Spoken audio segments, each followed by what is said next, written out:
all of you here. I mean, this is exactly what my husband Tripp and I expected from New York and the New England area, and people who have come from even further away just to be here with us tonight to celebrate what we have accomplished. And what we have accomplished is an amazing thing indeed.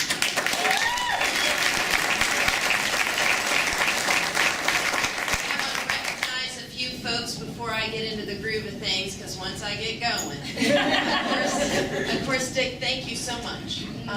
Your courageous letter put things into context and began to let us see a bit behind the curtain of what was going on, and it helped us mightily as we began to set about a strategy of how to pull this together. So I want to thank you for your courage.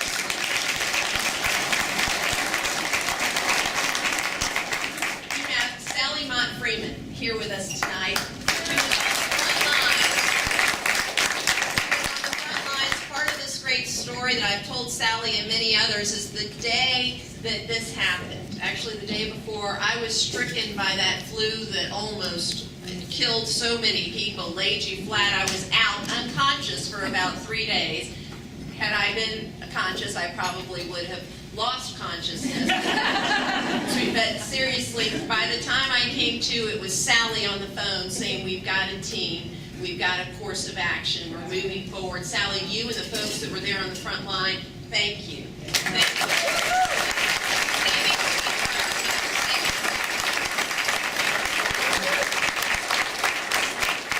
Of course, now my new colleagues and teammates, there are many, but a few here with us tonight. Mimi Foss is with us.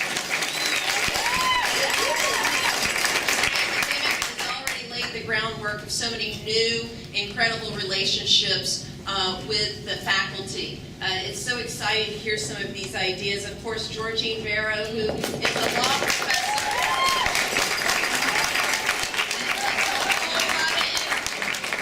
Right there. And we've got Martha Fruhoff.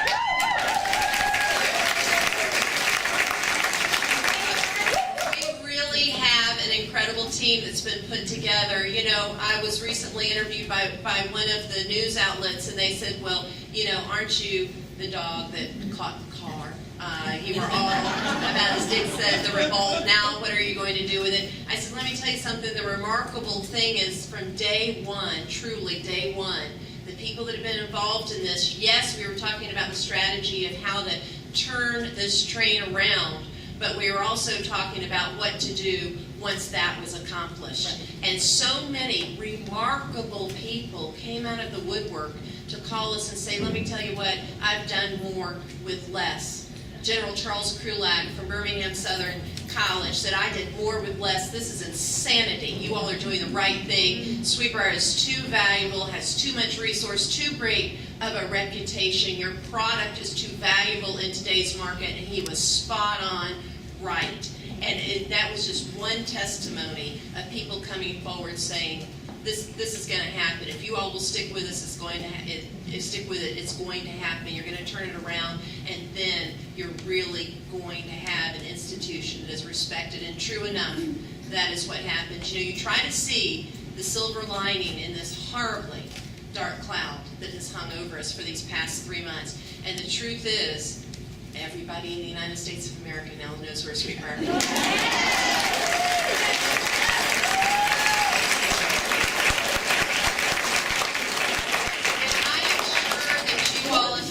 This experience too, that people are coming up to you on the street saying, I wish I'd come to Sweetbriar College. I didn't know that was an option. I didn't know. But now that I'm seeing all these tremendous women coming out of the woodwork, and what is also so great is to see so many men here tonight. And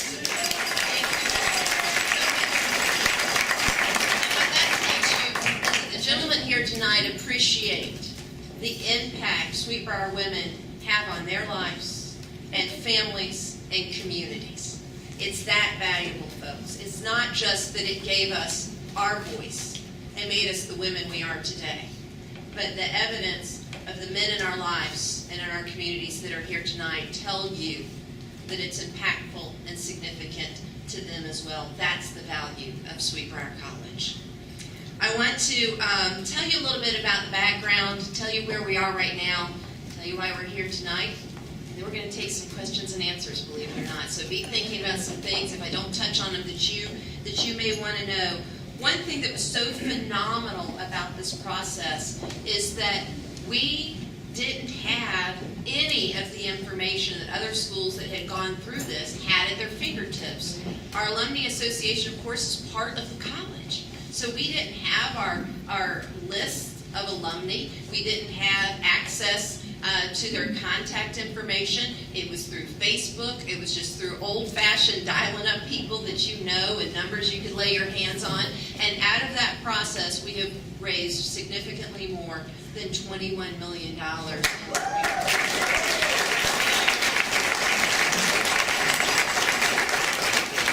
Utter strangers were on conference calls. Strangers, people who had never met each other, who were apart by geography and age and every other dynamic that you can imagine, but they were there pulling for Sweet Briar lending, their expertise to get this done, and it was just an amazing feat. I want to tell you where we are as it relates to the process, the legal process. As you know, we had a mediation, and that turned out to be a very valuable thing for us, because had we gone through with a court process, as cathartic as people dream that will be, you know, they envision the movies when the judge, you know, brings the gavel down and you win it all and everybody spats on your opponent and then you run out and you dance in the hall. Well, that's all great, but sometimes that takes 5 years. I mean, you know, and we didn't have the time. And we actually, I genuinely believe, came to a better result in a shorter period of time through this mediation. We had a staged process through which, as many of you all can appreciate, we could not convert those tremendous pledges to cash until the time in which the contingencies they were based on came to pass. And that was, there was a legal document and an order that we would get the keys to the college and there would indeed be new leadership. The minute that happened, we had already standing in line people that agreed to convert that $21 million into cash. And some of those were over 5 years. So we're asking people, many of you in the room, who have made your pledges, to convert those pledges ASAP. You can do that through wire transfer, you can do that through FedEx, and you can do that online. But we need that to convert those pledges right away. We're asking people to accelerate the pledges. If you gave a certain amount over 5 years, consider doing a whole gift now or half the gift now. It is just critical. Because the way it is staged, the settlement agreement is staged that there shall be a $2.5 million payment made on July 2nd. We already have the $2.5 million. In fact, it came in by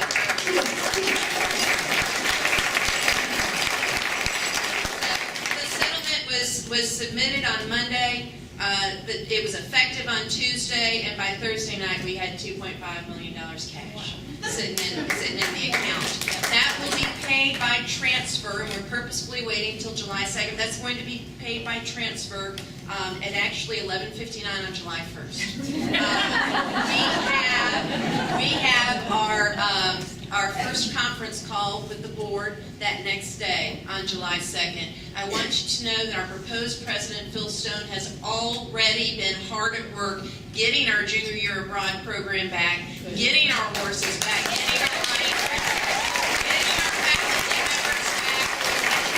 We've got one of our presidential scholars has decided to come back, and we've got more in line. It is amazing what is going on. People coming back to this college. And so we will then have a $6 million payment due on August 2nd. We are well on our way to converting those pledges for that $6 million. That's going to be done.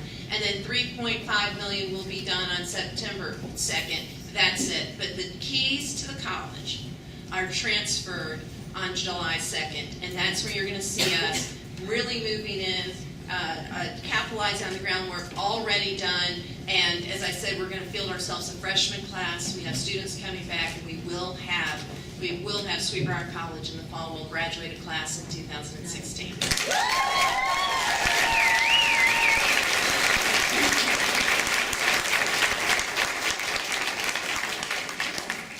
I want to tell you just a couple of extraordinary stories about what we've been up to and why this is such a tremendous investment. And that's what it is, an investment. You're investing in an educational institution that produces a superior product that has never been more in need in our world today.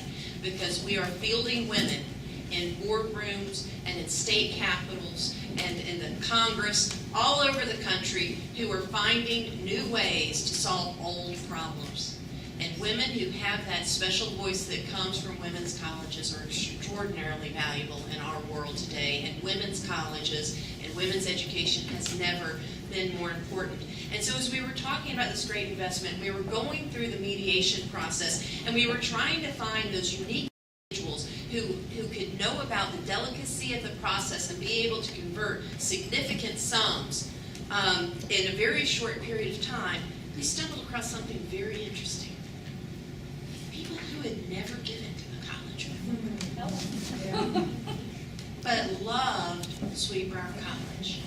And there was one woman in particular who gave in excess of $1 million to this effort. $1 million to this effort.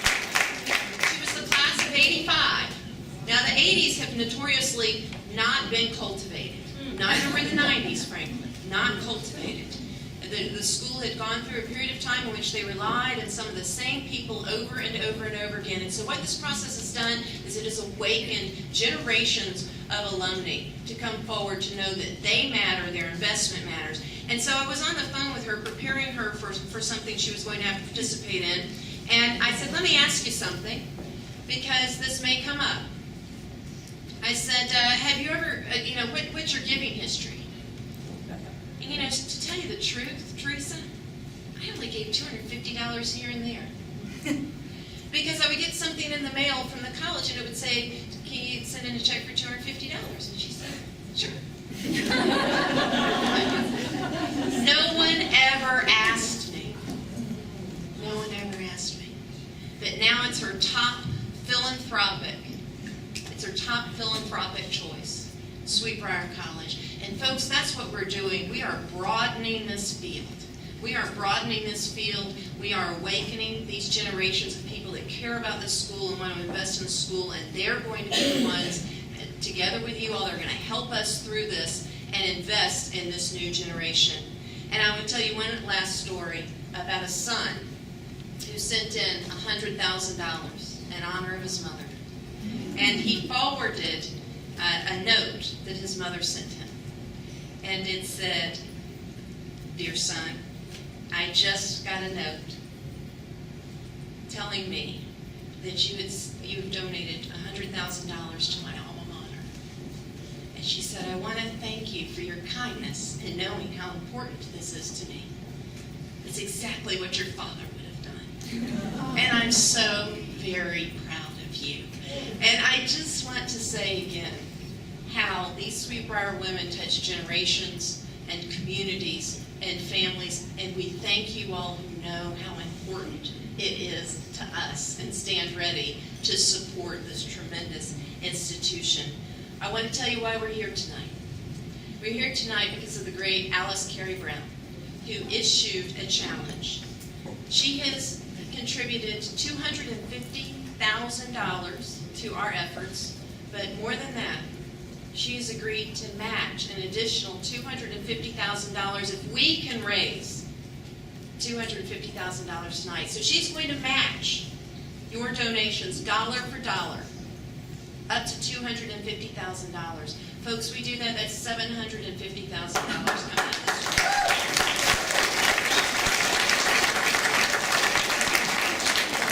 And I want to tell you why it's important, because some people say this to me. They say, well, it sounds like you got all the money related to that legal action.